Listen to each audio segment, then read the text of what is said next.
receive the prasadam that you just got from Swamiji, from Paramashiva. Take a picture of the materialization that has happened. Look thoroughly. There'll be small golden flakes on your palms, so you can put the torchlight. Definitely the materialization will have happened. So don't miss it. You can look between your fingers, on the back of your palm, front, on the tips of your fingers. And also put the torchlight and check. Take your phone's torchlight and check your hand thoroughly. Swamiji has manifested here. It will be some golden sparks, some bhasma, some of the vibhuti, white powder or sandalwood paste, kumkum. Even jnana has materialized for many people. Honey. There are so many things that can manifest. Check your manifestation, post it in the chat.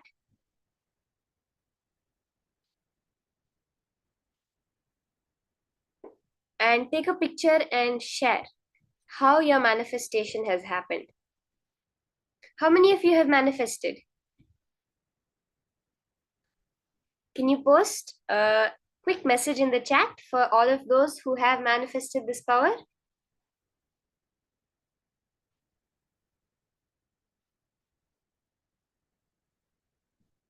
Okay, Ma Irene is saying that she manifested. Ma Irene Lemos, that's beautiful, Ma. What did you materialize? Ma, what materialized, Ma? What was the prasadam that you got from Swamiji? Everyone else? Whether it's golden sparks, that's actually the most basic level of manifestation, which everybody gets the golden sparks in their palms. If you put the torchlight, very clearly you'll be able to see a golden layer of particles completely formed on your palm. Yes, my Irene has also manifested the golden sparkles.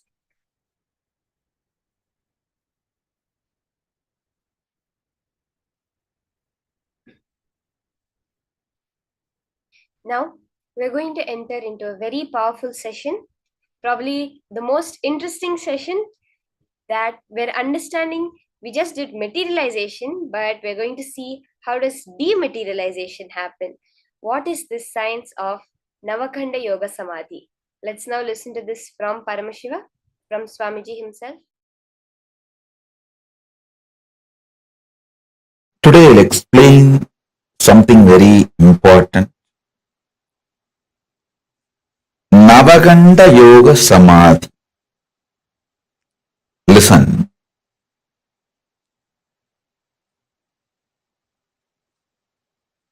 Listen to this word, Navaganda Yoga Samadhi.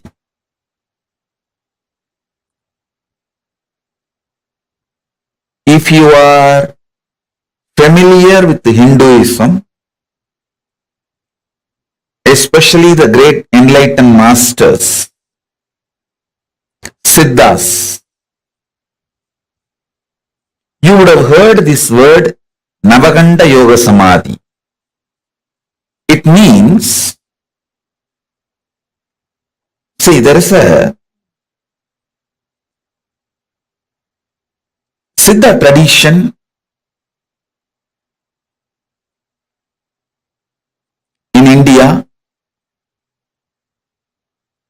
from Rameshwaram to Himalayas. This Siddha tradition is there.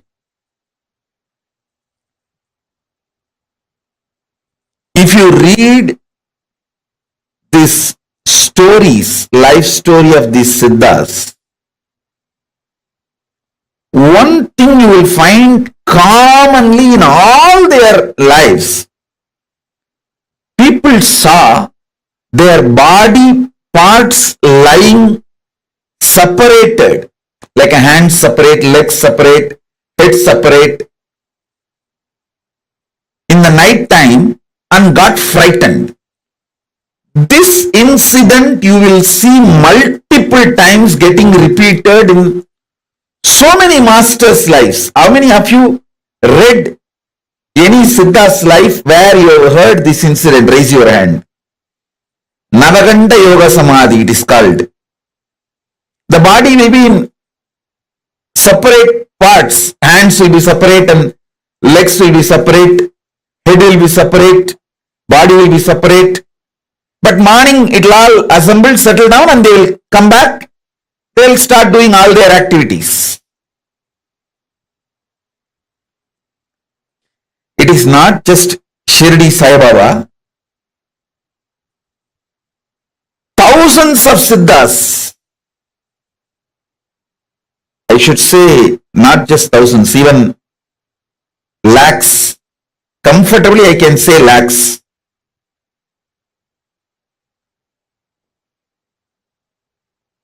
I will tell you the important secret of this Navaganda Yogam. See, Navaganda Yoga does not mean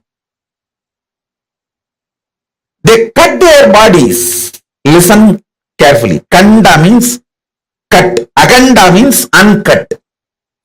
Navakanda means 9 cut. Nava means 9. Kanda means pieces, cut.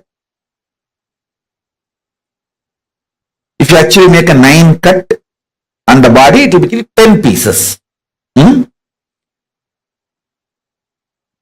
9 cut, 10 piece. This is called Navaganda Yoga. Listen. Navaganda Yoga does not mean actually the body is cut. I'll tell you what happens. This you need to be very, very intense. Listen to this. All of you listen. I'll explain about this Navaganda Yoga. See, your ears can hear only certain frequency. What is the decibel? Below the decibel you can't hear. Above the decibel also you can't hear.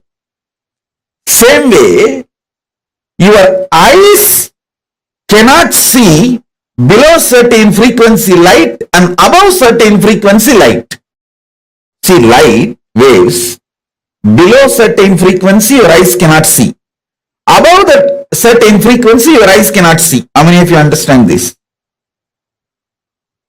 Human beings can detect the sounds only the frequency of 20 Hz to 20 kHz.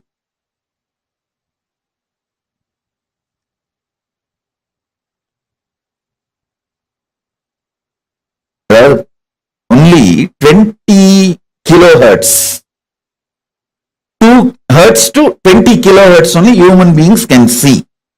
Not more than that. If it is below 20 hertz, you can't see. If it's above 20 kilohertz, you can't see.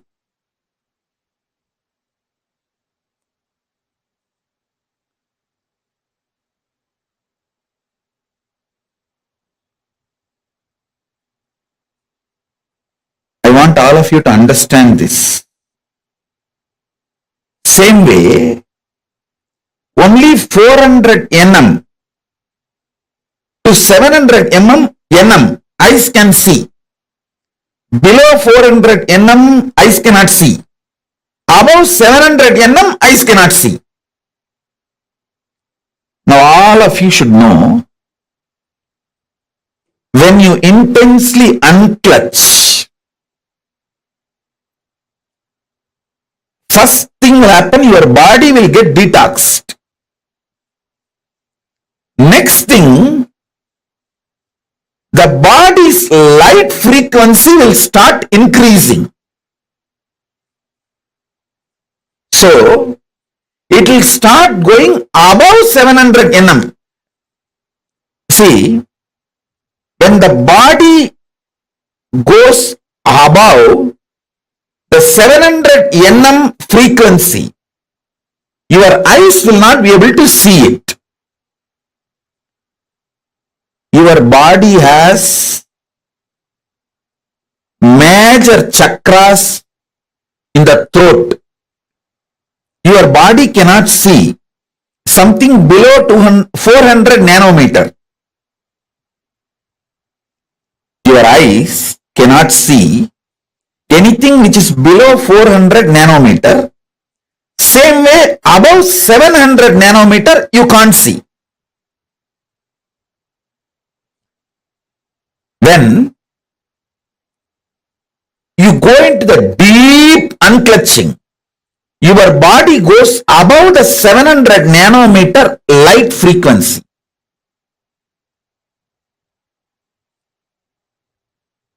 If your whole body has gone above the 700 nanometer frequency, completely nobody can see you. But listen carefully, this is more important. There are chakras in the throat, Vishuddhi.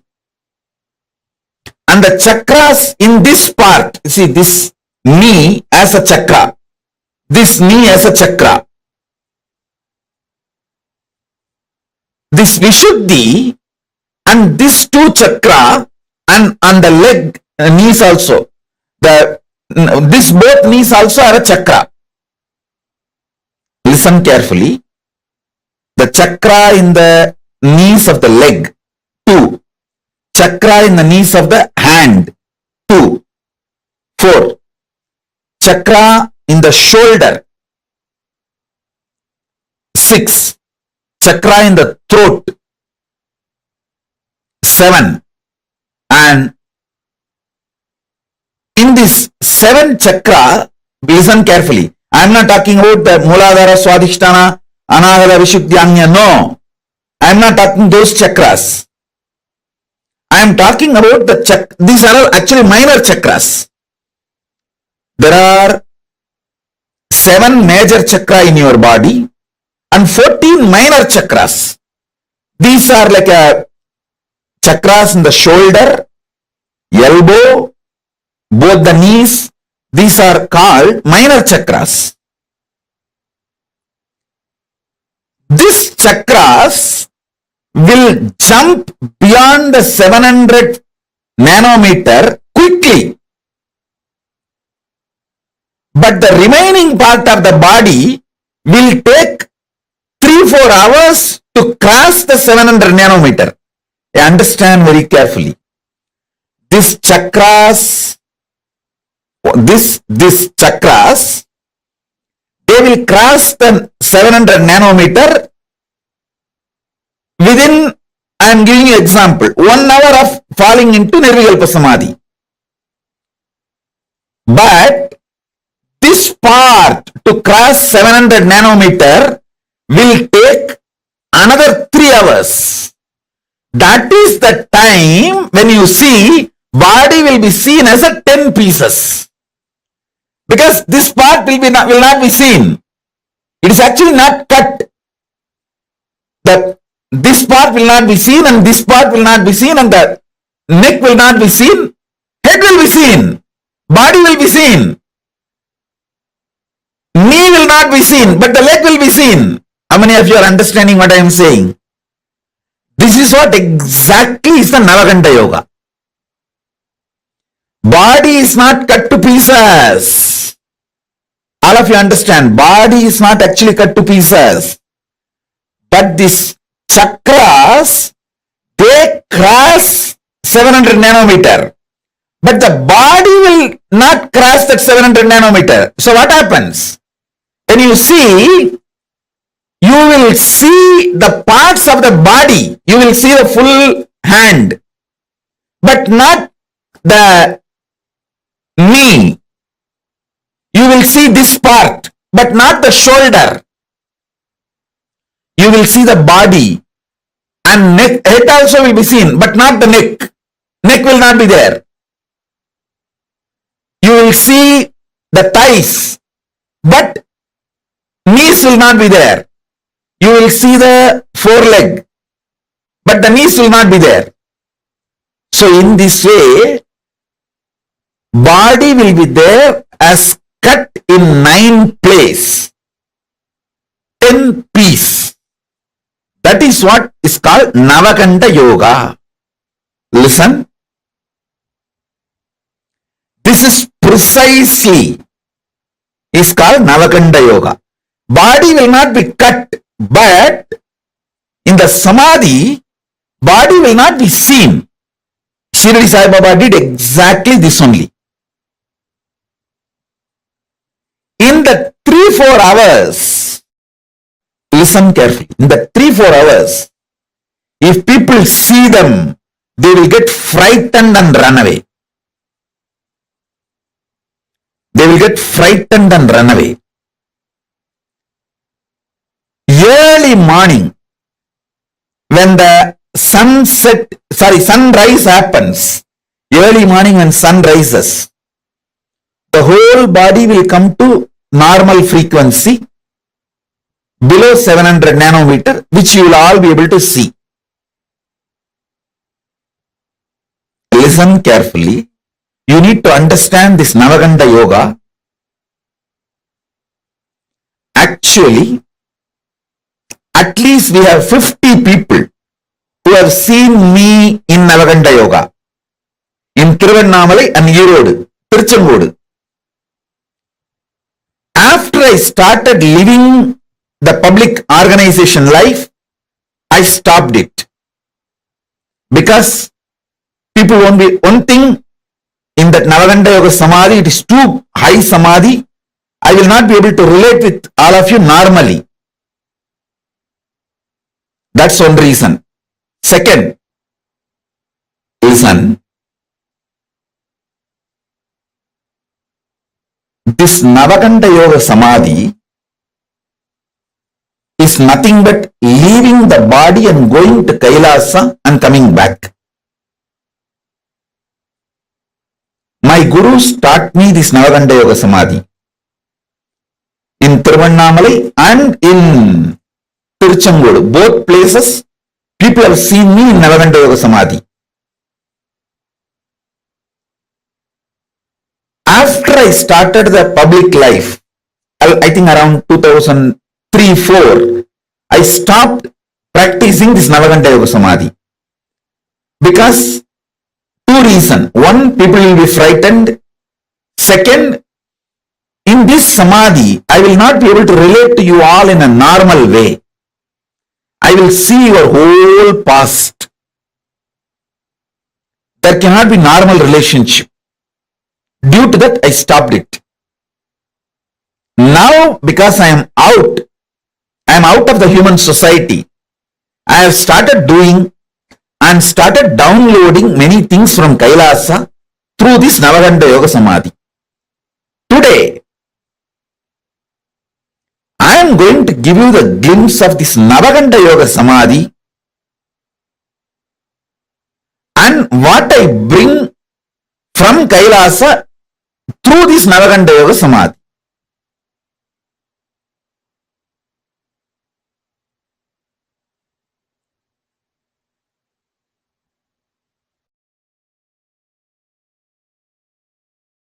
Listen. See, this part, this chakra will not be seen. So this will be one part. This chakra will not be seen. So this will be one part. 1, 2.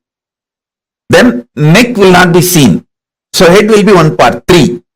Then 4, 5. Below the knee. 6, 7. And this thigh. This will not be seen, but the thighs will be seen. 8, 9. And this body part, because it is disconnected from the neck, 10. So Dasa Kanda, Nava Kanda, Dasa Tunda, 9 cut and 10 pieces.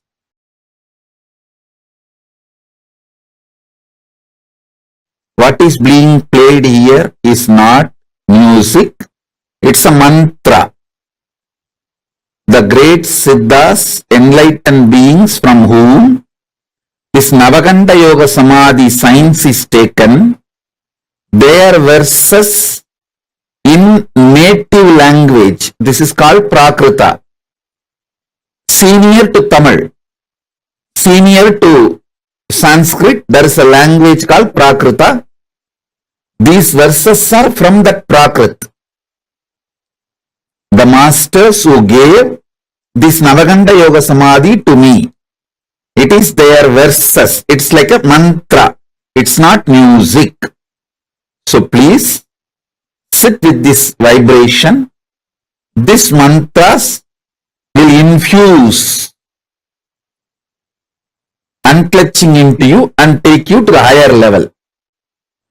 This line drawing, Paramashiva is wearing the tortoise shell on his neck and the tiger nail. This line drawing is unique, described in Agama, especially the form of Paramashiva.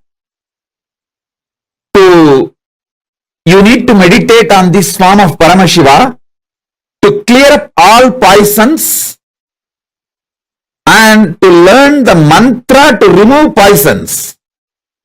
See, when Milky Ocean was churned, Vishnu takes the tortoise form, but he was not able to withstand the poison, alahala poison. So Paramashiva takes that poison and frees all the devatas, and then it is time for the tortoise Vishnu to leave the tortoise body and reach Vaikuntha back. Then he asks the boon, you please have this tortoise body which I used forever in your neck, so it will be enjoying the sweet memories. It was part of you during the churning of the Milky Ocean. Then Paramashiva gives the boon and wears the tortoise. This is the Kurma Avatara of Vishnu. Paramashiva is wearing that. Navaganda Yoga Samadhi is given by a Siddhar called Navanada Siddhar. These verses are from Navanada Siddhar and is parampara, is tradition. So please, even if you don't understand these frequencies, put that Navaganda Yoga Samadhi seeds in you, so when you sleep, those seeds will start sprouting.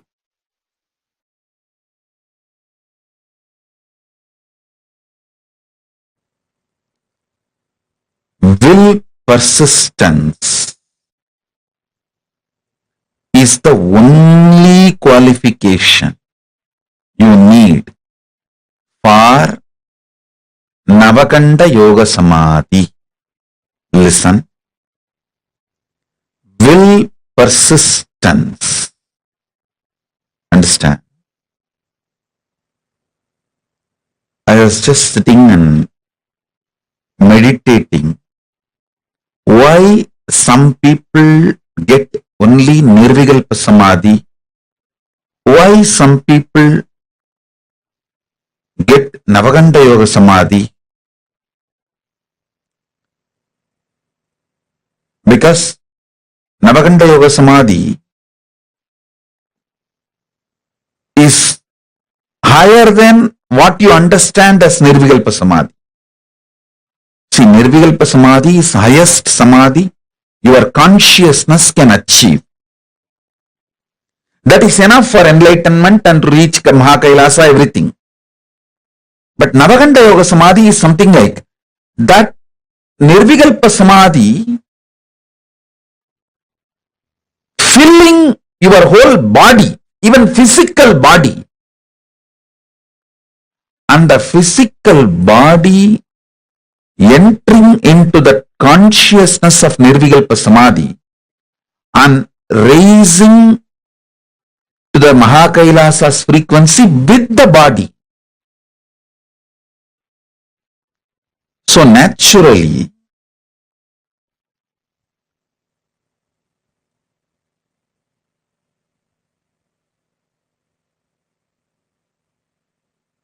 I should say that Navaganda Yoga Samadhi is like a going more than Nirvikalpa Samadhi. Listen. Many people achieve Nirvikalpa Samadhi and be satisfied with it. That is like tamarind fruit. The inside the fruit is ripe and it naturally gets detached from the shell. So after that, what happens to shell does not touch you. what happens to the shell does not touch the fruit. Same way, once your consciousness is right, what happens to the body does not touch you.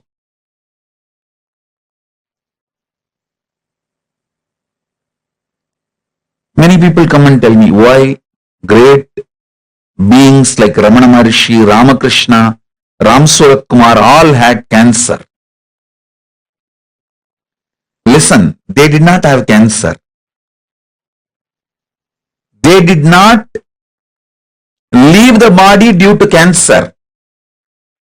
After they left the body, cancer took it. They decided to leave the body, so something has happened to the physical body to go back to the earth. So cancer took it back to earth. So be very clear.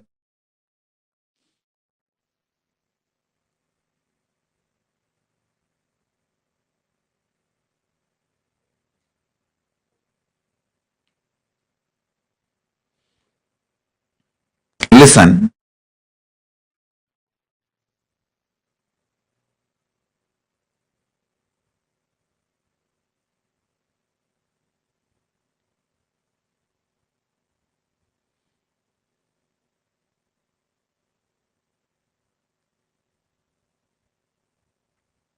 You need to elaborately understand this Nirvikalpa Samadhi and Navaganda Samadhi.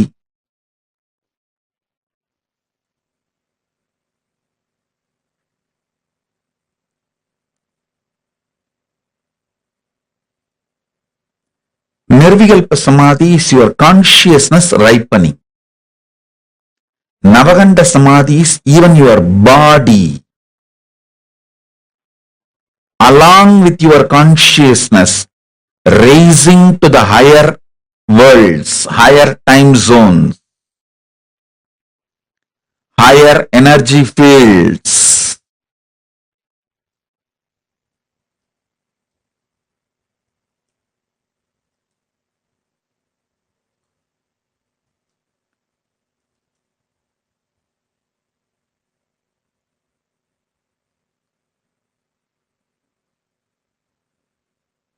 People who mastered Navaganda Samadhi only go to the higher worlds and bring the great gifts from the higher worlds and share it with us all, with the human level.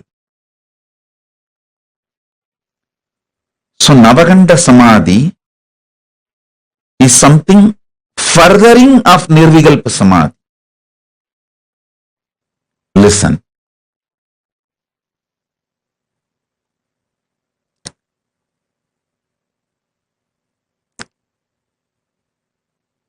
See, yesterday I was sitting in Samadhi, wanted answer for this question to share with you all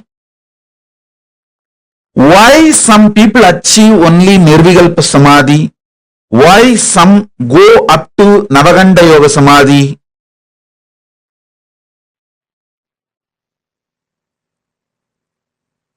What is the ingredient, unique,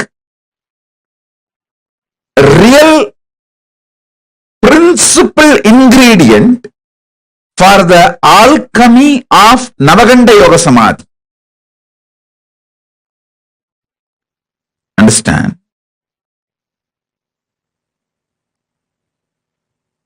Unique, principal,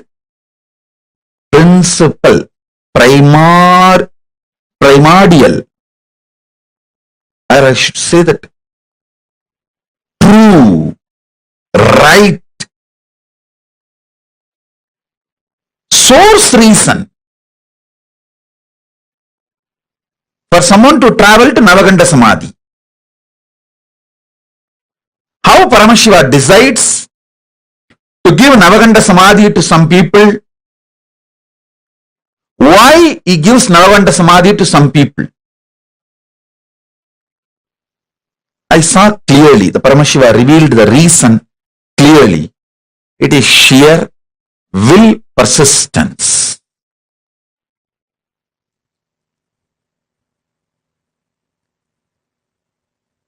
You may ask, oh, after Nirvikalpa Samadhi, naturally your will dissolves. Then how can you have a will persistence? Listen. Will dissolves into Paramashiva's will does not mean your will disappears. Fish may be inside the ocean, but it gets the right to swim on the top or the bottom. It can go to the depth of the ocean or it can just swim on the shallow waters. The freedom exists even in Navaganda, in Nirvikalpa Samadhi. This may be new information for you, but that's the truth.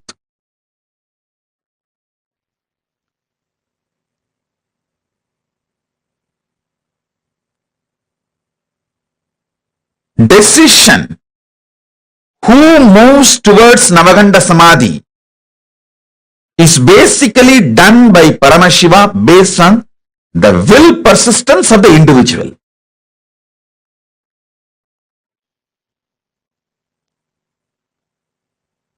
Listen carefully.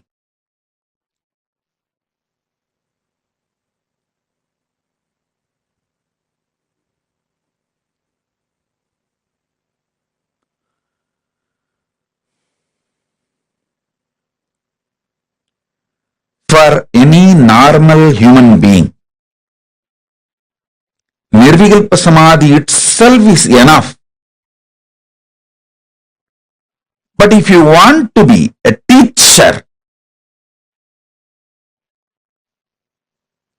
guru, an incarnation, to bring great things from vertical time zone, higher worlds, and share it with the world, then you need Navaganda Samadhi.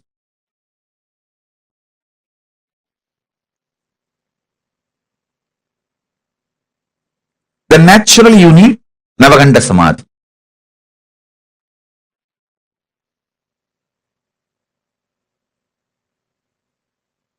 So understand,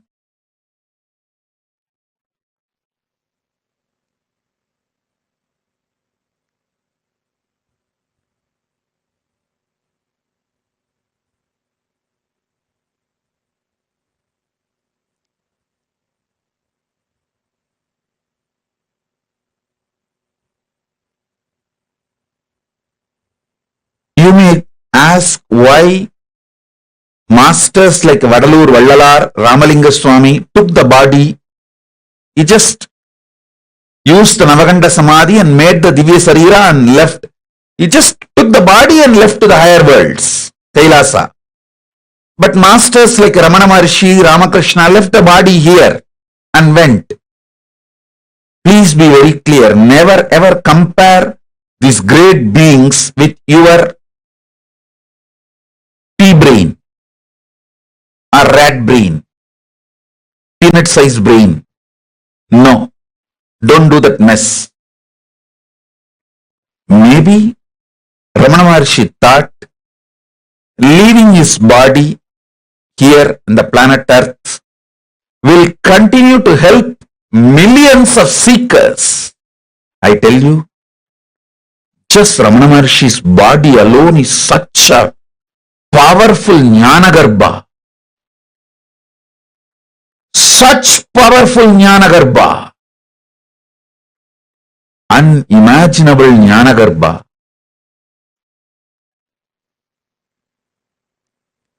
It made millions ripe into enlightenment, including me.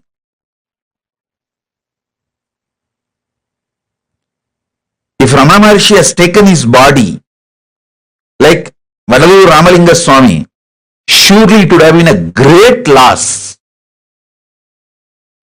So they have their own reason.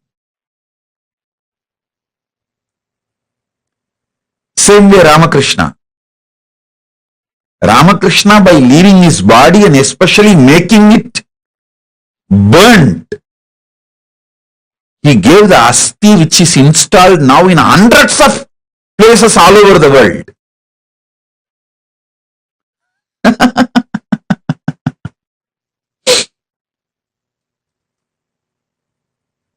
So each one of them have their own reason.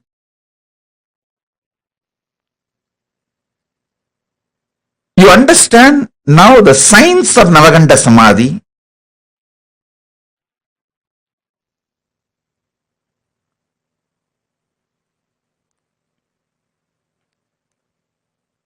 Fundamental qualification is will persistence. Listen.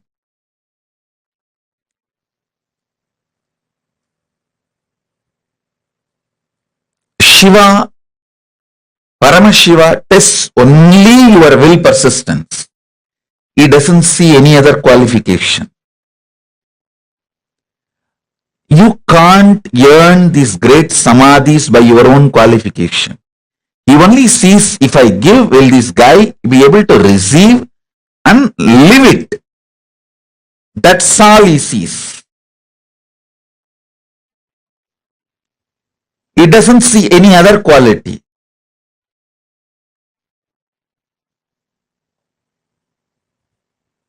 He tests your devotion. That's all, nothing else. Devotion means will persistence. That's all, nothing else. Navaganda Yoga Samadhi can happen in you just by breathing along with me in same rhythm, same tune. Nothing more is needed. Sit with me, breathe in the same rhythm, same tune, same mode. The vibrations I am creating while I am inhaling and exhaling, it can just penetrate your inhaling and exhaling. Go and sit inside your consciousness and manifest as Navaganda Yoga Samadhi. That's it. Nothing else is needed. You don't need any other qualification other than your will persistence. That is why your will persistence is thoroughly tested. By your own effort, you can't get it. It has to be only given from guru to disciple, because I myself got it from my gurus. I did not make it on my own. Human beings can't make it on their own. It is that kind of a highest frequency, wavelength experience.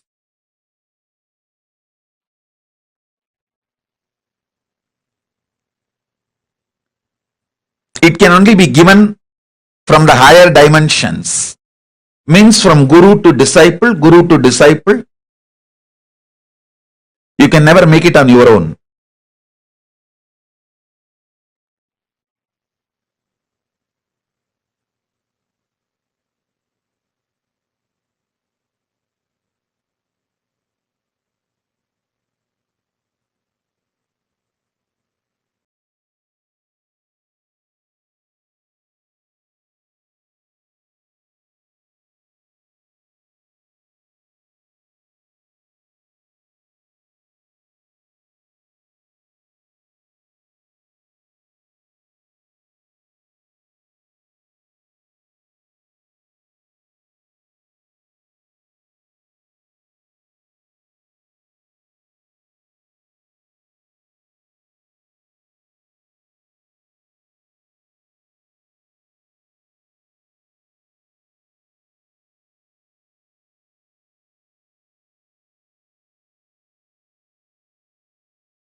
Navakanda Yoga Samadhi. Such a powerful revelation Swamiji had given today to us. This Navakanda Yoga Samadhi is what Swamiji is going to be giving us all as experience.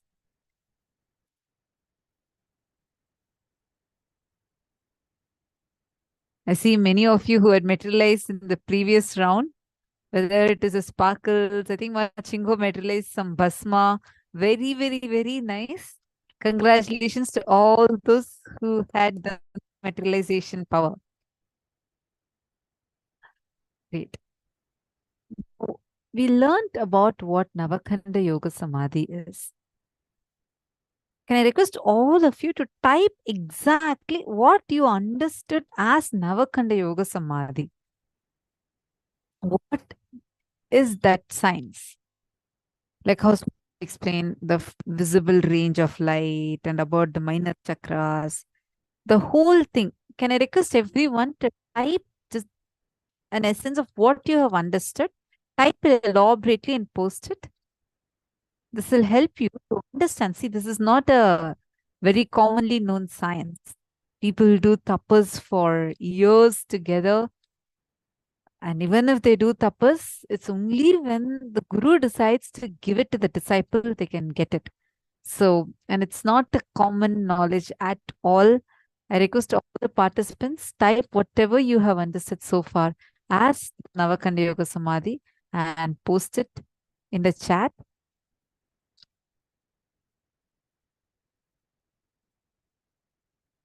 Whatever you understood, meaning step by step how Swamiji explained the science. I request you all to post it.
So this Navakanda Samadhi, what I see many of you started posting. See, understand. Did all of us understand about that 14 minor chakras it mentioned about? How when the frequency of our body raises so high. See, we have 7 major chakras. That is what is Mooladhara, Manipuraka, Swadhisthana, and Anahata, Vishuddhi, Agnya, Sahasrara. All of these 7 are 7 major chakras. And now there are 14 minor chakras. And these minor chakras are located in our shoulders and both the hip joints and the throat. Like this, there are totally 9 points. The legs, so where the body is getting joined with the legs, so 2, and the knees, 2, and both the hand joints, shoulder joints, and the throat, and the legs. So these are the 9 points where the it appears like the cuts happen. These are the 9 points where the chakras are all located. The minor chakras are on the legs, both the knees, both the hip joints, both the shoulders, and both the hand joints, and on the throat. In Navakanda Yoga Samadhi, your body starts raising above the 700 nanometer line. Our body, see, our visible 70 nanometers or 700 nanometers of light. Beyond the 700 nanometers of light, when our body raises, our body will become like a light body. The Tejas, Swayam Prakasha. There are so many enlightened masters who have demonstrated the science. Many masters have lived and demonstrated the science. And they raise so high that they can completely disappear. They can even take their physical body and go to higher lokas.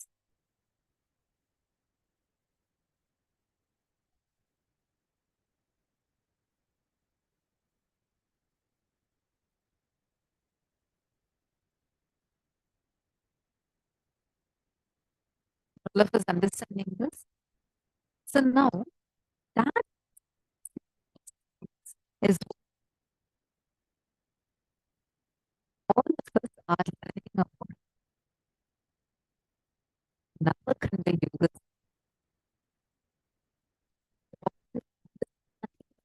That reads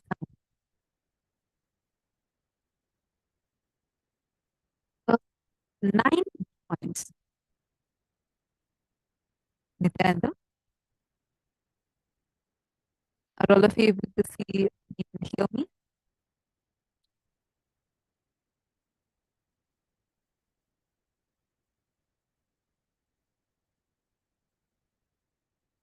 Nithyananda?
I hope all of you are able to hear me better now. I apologize for the technical difficulty.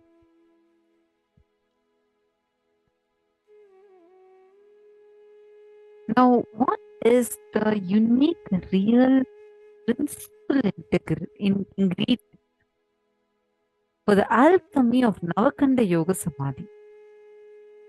Like what Swamiji said, what was revealed to Swamiji in the Samadhi was, it is just sheer will persistence. Understand? Swamiji is going to be giving all of us this Navakanda Yoga Samadhi today. How many of you really want to experience this powerful Navakanda Yoga Samadhi? How many of you really want to have the powerful experience of this great Samadhi science in you, manifesting that oneness in you and experiencing that Navakanda Yoga Samadhi? How many of you want that?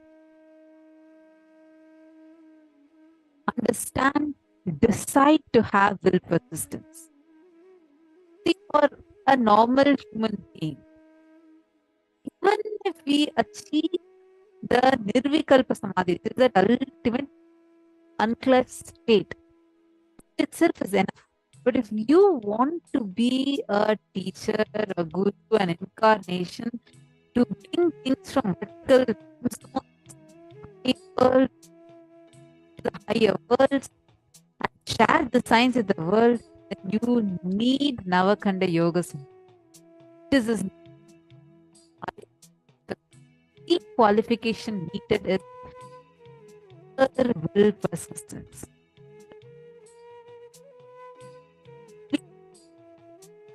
He does not look for any other qualifications. Persistence, nothing else. Persistence is your decision without self-doubt. Persistence is your decision to persist. It is your decision to persist and being sure about it.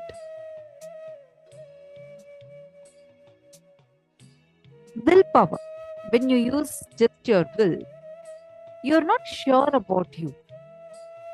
What will happen if it goes this way and that way? Will persistence, you are sure. Whatever way, I am going to have, no matter what, I am going to have will persistence and I am going to get this. That will persistence is the key. All of you understanding?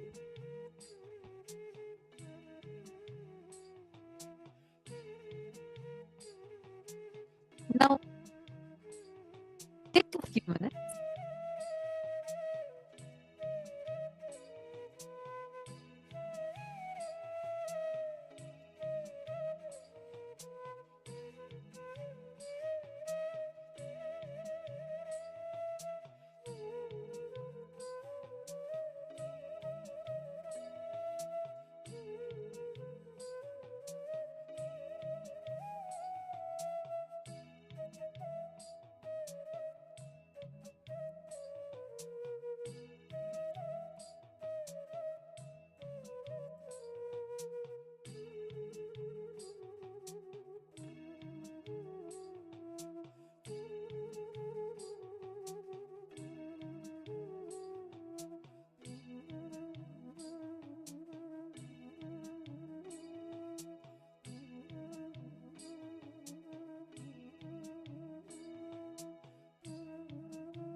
Nityanandam.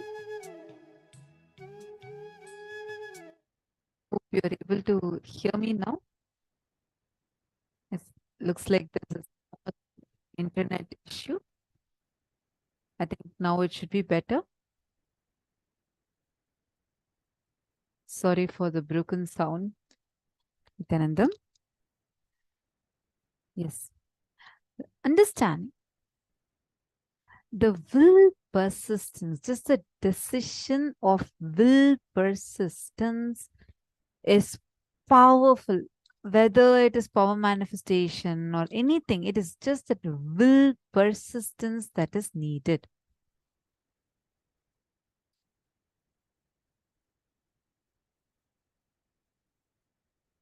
Now, take a few minutes. Look at every step in your life, all your patterns of withdrawing from life, all your decisions to withdraw from life. All these come from will arrogant decisions. All the life involvement decision comes from will persistence. Whether inner world or outer world, life is all about how much intensely getting involved. That's all. The intensity with which you get involved with life, intensity with which you get involved more and more and more interaction, more and more involvement, more and more ice breaking. Will persistence is all about life. Life is about will persistence. Look at every step in your life, all your patterns of withdrawing from life. Whenever you approach your life, will I start a business in my hometown or start a business in Chennai or start a business in Mumbai, or I'll go to Dubai? No. I think I'll go to ashram and become a sannyas. No, all right, I'll be in the ashram. Then I'll get some good contacts. If I get some good contact, then I'll go for business. When you are going on with these kind of struggles, the confusions, chaos in you, where you're not sure about yourself, your will is like, it just keeps going here and there. You're not even clear. When you look at life with so much of confusion and not having clarity, not being sure about you, life also constantly teases you, constantly tortures you, showing the carrot here and showing the carrot there, and you will go on suffering with life. How many of you are able to see this happening in your life?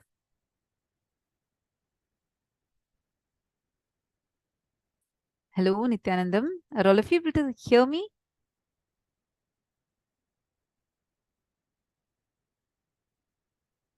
Okay. Did you all understand this part about will persistence and will arrogance? See, so many times the problem would be like you'd be so angry, frustrated with your situations. Okay, let's say you're stuck in some problem. You would have so much of frustration, irritation, and confusion. And actually just step back and ask yourself, would you even know what exactly you want? You're not even sure inside of you. That is why life tortures you. Life also goes on teasing you. That conflict that you face inside of you is because you're holding on to just your will. Will persist means deciding that this is what I want. This is my intention. This is exactly what I want to do. This is exactly what I want to manifest. And till I manifest, I will persist. Whether it is your powers, whether even in the power manifestation. Every time, even in power manifestation, when we are thinking, okay, I'm not sure whether I'm able to do this, I'm able to do that. You're like when the surety is not there inside of you, how you're operating, the whole mode from which you're operating is will arrogance. Meaning, right now I'm closing my eyes. I have to see through my third. If I don't see, that's all. I'm declaring that this is not going to work for me. Understand That is called as will arrogance. Or you'll say, let me try. They're telling me some technique. Let me try. But I'm not thinking that this is going to work for me. I'm not too sure that this is going to be coming for me. Let me give it a try. But you're not persistent on it. So even when Paramashiva is showing you something, even when Swamiji is actually showing you what is there, you won't be able to see it. You just declare, okay, this doesn't work for me. That attitude is will arrogance.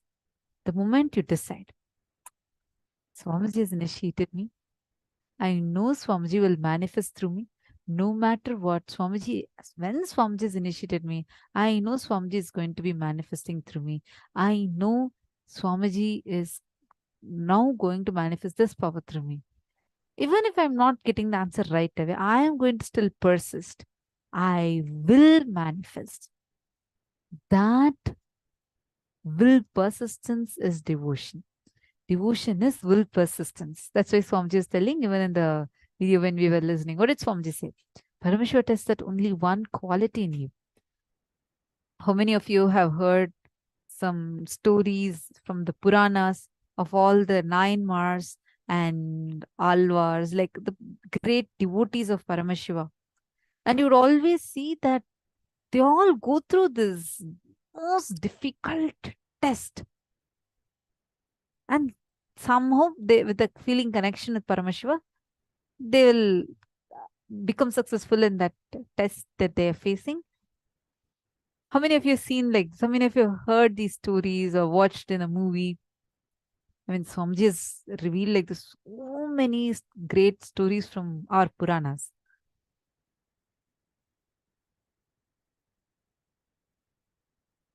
Ma Dharananda is saying a few of them were very ordinary people. Actually, all of them are very ordinary people, normal people.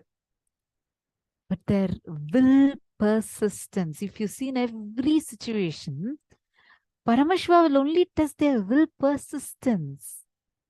Understand?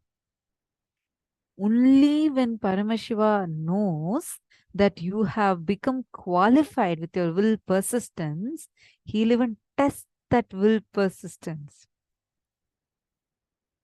Understand? Even if you fail in that test, even if you think you may fail in that test, don't worry. He will only empower you more and make you more persistent, make you strong, and again test you so that you can feel empowered within you. You can be qualified to get these great sciences. Every time, many of you have had these miracles, like when you attend a program, you wanted to really attend, and something you could manifest it, or something you were looking for, you were not able to manifest. You just connected to Swamiji. That will persistence you made it happen. How many of you are here like that? Any program or anything? Can you all post in the chat? What exactly you were able to manifest like that?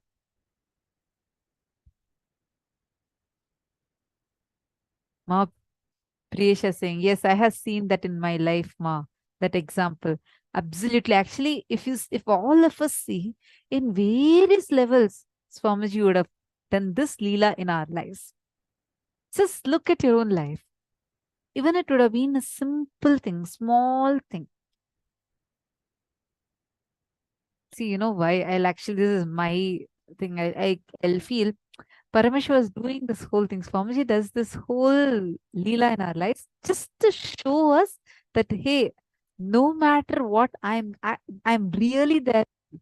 Because if things all happen very easily, we forget that Swamiji is there with us. He's making all happen. We just take it for granted. And you'll still sit and complain, no, I have never had any experience. I have not had the spiritual experiences. So he'll test your will persistence. He'll play that Leela. When you have that breakthrough, he'll be like, look, I am there with you. No matter what. Even when you went through that most difficult situation, I am, and I will be there with you. Swamiji will be there holding your hand. He will be there with you. Understand?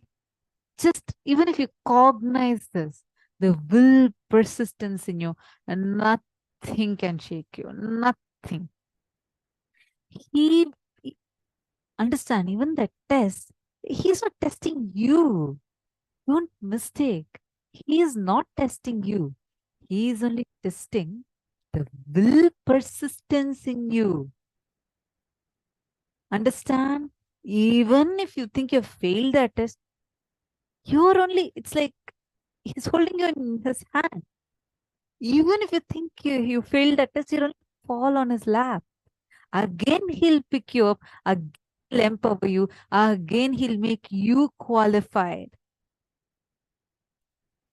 That's why Swamiji says, this is one of most favorite lines. Swamiji will say, I don't choose the qualified. I qualify the chosen. Understand? He does not choose the qualified people. Whoever he chooses, he qualifies them. So with Swamiji, you don't need to worry about anything. Decide to have persistence. More and more you have will persistence, more and more Paramashiva will manifest through you. More and more Paramashiva will manifest through you. The state, space, power, being of Paramashiva will manifest through you. Geeta Devi saying, when I wish in front of Swamiji's Atmamurti, every time I get in. Absolutely. That's how Swamiji is telling us, hey, I am there with you. Don't worry. If you just even cognize this, no, you'll understand there's no need for you to give up on yourself. Hold on to that will persistence, to whatever you want to achieve. Will persistence is the key. So now, how many of you want to declare with will persistence, whatever you want to declare? How many of you are declaring to have this quality of will persistence in you? Today's initiation into Navakanda Yoga Samadhi. The only qualification needed for this is will persistence. How many of you want to have this will persistence? Please post it in the chat. It's a decision, a declaration you make.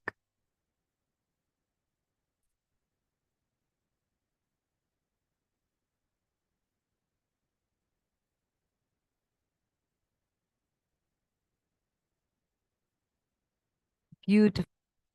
I see so many of you declaring. Great.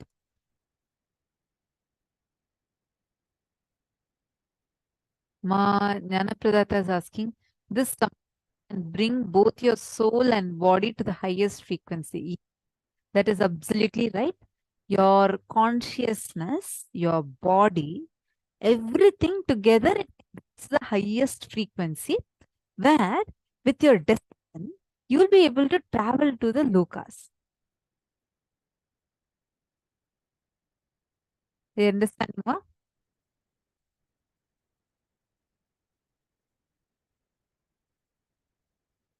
Now, for will persistence to become your lifestyle, there are few tips that you can follow. First and foremost thing, start doing the spiritual routine. It's very, very, very powerful. Whatever time you may get up, make a decision to do all these 5. First is Nithyananda Yoga. Whether the Pratama Vinyasa Krama or Dvitiya Vinyasa Krama, decide you will do the yoga with all the 12 components. Second, doing the Panchakriya. Panchakriya is the detox methods, right? Whether it is Neti or Jalabhasti, meaning doing enema or cleaning your nose, cleaning your bowels, or doing all of these. And the next thing, do Guru Puja and Shiva Puja. Watch satsang. Only after these 5 are done, go to any other routine. Make this as your lifestyle. Just this one thing, you will see so much of powerfulness just oozing through you.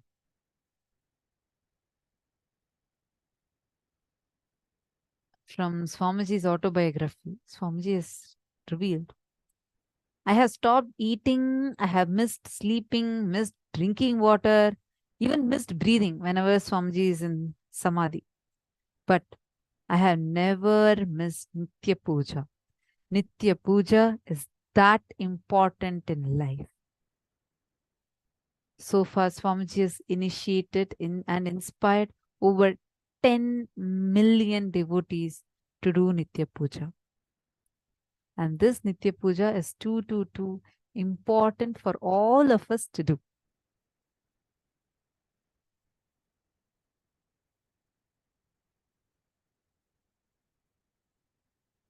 Today, we are going to be having the darshan of these forms of Paramashiva. Veerabhadramurti, Varaha Samharamurti, and Aghorastramurti.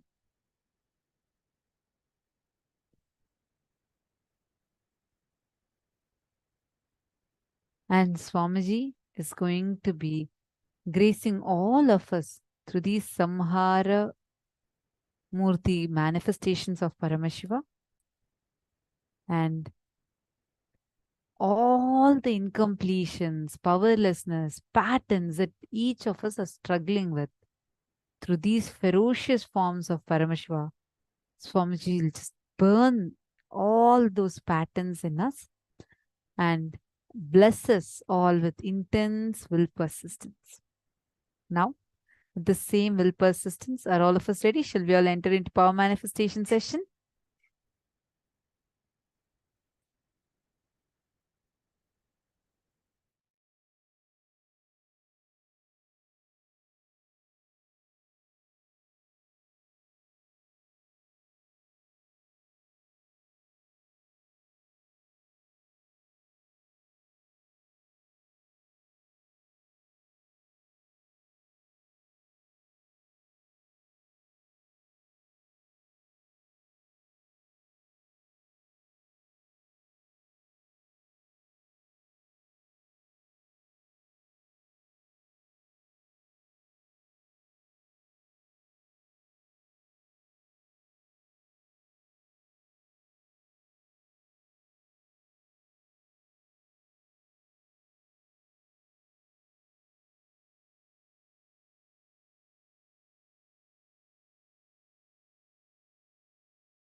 Yes, Nithyanandam.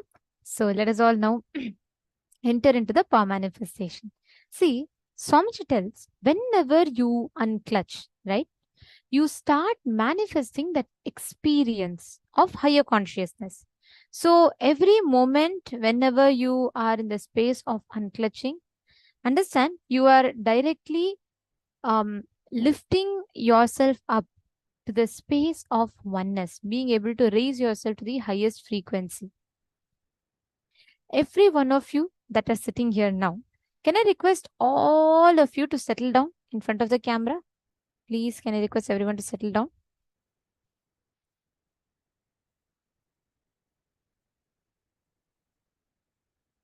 See, Navakhanda Yoga Samadhi, literally what Swamiji revealed.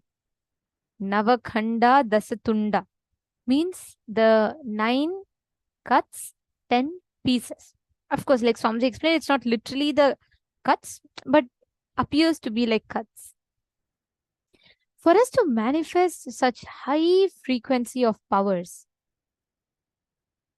understand we just need to raise ourselves to unclutching.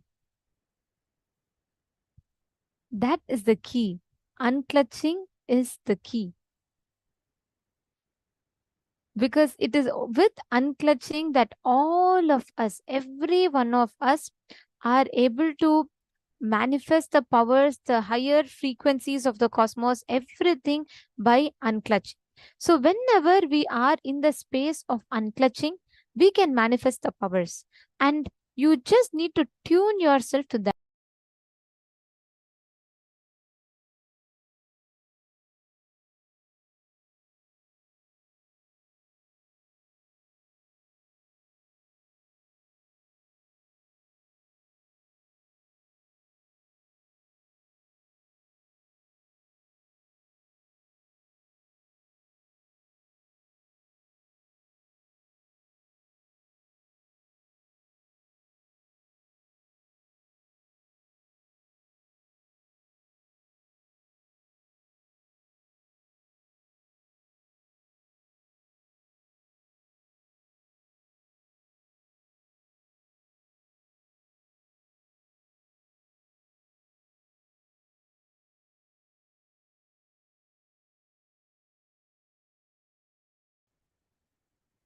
Sorry for the technical glitch. So please understand, only when you unclutch and when you're not engaged in any of the doubts, any of the incompletions that keeps interfering, even will persistence you will manifest. Because like Swamiji said, will persistence is the key. Now, each of you have declared to manifest that will persistence. When you are manifesting powers, right? Just declare. Even if you are trying, it is not happening, it is okay. Just declare that you are not going to give up. You are not going to deviate from that space of unclutching. Because only when you are unclutched, you can print the reality. Swamiji tells beautifully, for you to manifest the power of materialization, just disengage from the reality and consciously print what you want. You may try now, it may come, may not come, but that's totally fine. You should not drop your will persistence. Each of you have now committed to be in that space of will persistence. With that space, let us all enter into the power manifestation, where you're all going to be, just declare, Paramashiva, Swamiji, please manifest through me now. Whatever you want to give me, please shower me with your prasada. Swamiji tells this materialization is nothing but you receiving the prasada from Paramashiva for the space of oneness. So anything he showers you, whether it is sandalwood powder, whether yesterday actually one of the participants receiving the darshan, she had manifested Kit Kat chocolate. Her daughter, she had posted that her daughter had manifested Kit Kat chocolate. See, please understand, every one of us can, when we tune ourselves to the higher frequency, right, you will literally be able to manifest. Like Swamiji will 3D print it for you and give it to you. You just have the will persistence in your inner space. Don't let any incompletion come and say, oh, it is not possible for me. I tried really hard. It is not going to work for me. Don't entertain those thought currents. Just sit now. Sit with the decision in you to manifest Paramashiva. Sit with the decision in you to manifest Swamiji. Let Swamiji flow through us and give whatever he wants to shower. With that decision, just sit and manifest. Let us all start. I request all the participants to sit straight.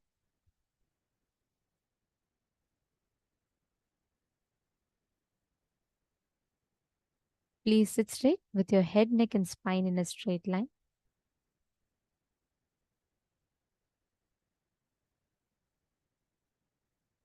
Now, close your eyes, visualize Swamiji. Chant the Mahavakya.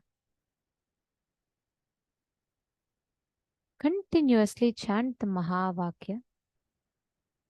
And let Swamiji shower us with whatever Swamiji wants to shower. Let Swamiji shower all of us. You just connect and receive it. That's all. Let us all start the manifestation. Only key here is will persistence. Nithyananda Paramashivoham. Om Nithyananda Paramashivoham. Connect to Swamiji. You will see automatically your frequency will raise. Paramashivoham. Om Nithyananda Paramashivoham. Om Nithyananda Paramashivoham. Om Nithyananda Paramashivoham. Om Nithyananda Paramashivoham. Om Nithyananda Paramashivoham. Om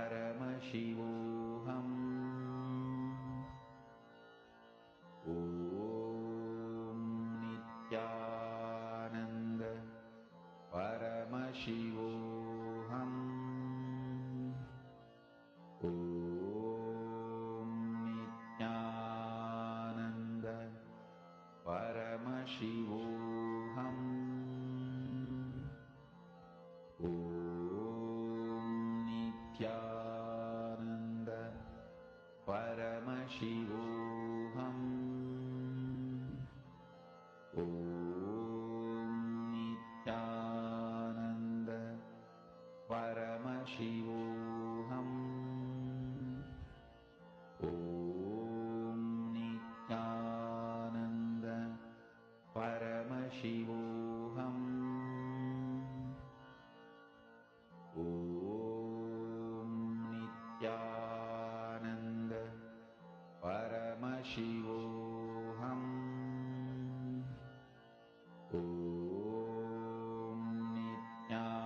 Nithyananda Paramashivoham. Om Nithyananda Paramashivoham. Om Nithyananda Paramashivoham. Om Nithyananda Paramashivoham. Om Nithyananda Paramashivoham. Om Nithyananda